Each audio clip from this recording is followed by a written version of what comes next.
All right, it is must-see VP. Get it? In St. Louis tonight, the stakes couldn't be higher. And so let's take a look at what each candidate should have packed when they were getting ready to come to St. Louis. Of course, this is against the rules. The commission has very specific rules about props, about what they can and cannot bring onto the debate stage. So we're a little bit breaking the rules, but that's what we do here at Hotline TV. You know what? You know why?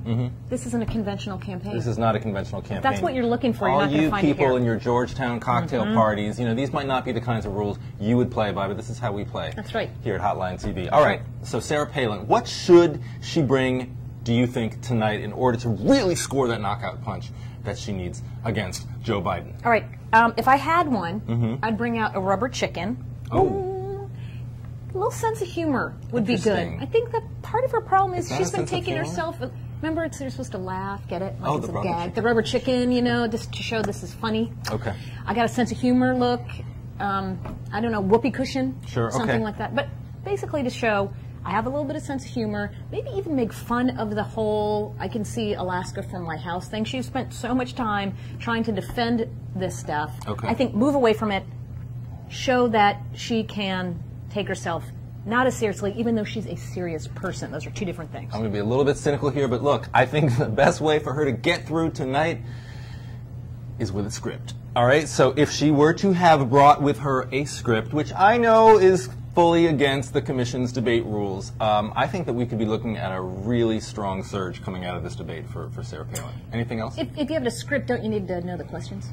Right, I'm saying if she could get this whole thing scripted out for her, I think she'd be doing pretty well. All right, the other thing, 6-pack of beer. Nice. Make this all about. Do not try to talk about. Too. Oh yeah, just like you, regular people. The focus is on the economy right now. What better person to talk about it than Mom of 5? Get your issues. Talk about people she's met on the trail and their concerns. Right. There we go. Okay, what about you? Well, I also think she should bring, and this is sort of, you know, esoteric, but I think she should bring, and I think you referred to this with the rubber chicken, herself. She needs to bring that personality that is apparently so beloved in Alaska, that people know so well, to this debate. She hasn't, with the way that the campaign, I think, is managed. Or you heard Fred Thompson on CNN this morning saying that, essentially suggesting that she's being micromanaged by the campaign. She can't do that. She shouldn't do that on stage today with Joe Biden.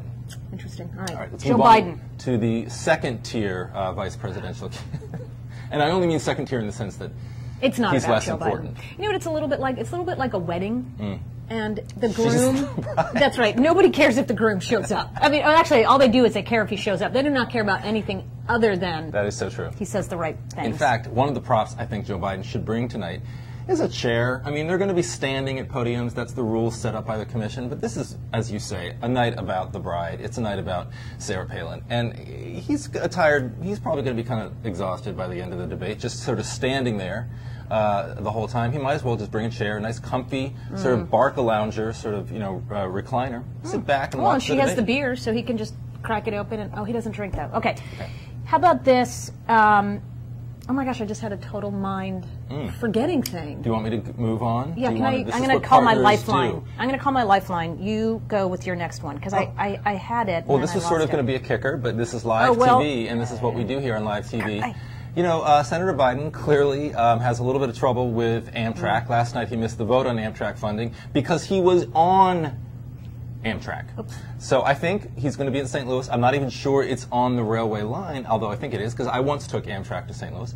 I think he needs, my grandparents lived there at the time. It was just a nice way to see the country. I guess so. And I think that he needs an Amtrak schedule with him on the podium so that if, in fact, he notices that his train is leaving St. Louis, he can get out of there as quickly as possible. Okay, all right. I remembered what I was going to say now. Remember when there was that whole controversy in 2004 about the bulge coming out of the back of President Bush's? That is exactly what Joe Biden needs, is a little buzzer on the back of him, and that his handlers, anytime he even thinks about saying FDR or Hillary Clinton, or goes over the 30-second, just it goes right in, and it's just like a shock system, like a shock collar system. What do you think? Gosh, those are good. No, those are very good. And that was a great little blogger conspiracy theory back in 2004. I loved that. What is it? What is it under his shirt? All right.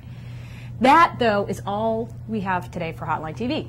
I'm Amy Walter. And I'm John Mercurio. We will see you next time on Hotline TV.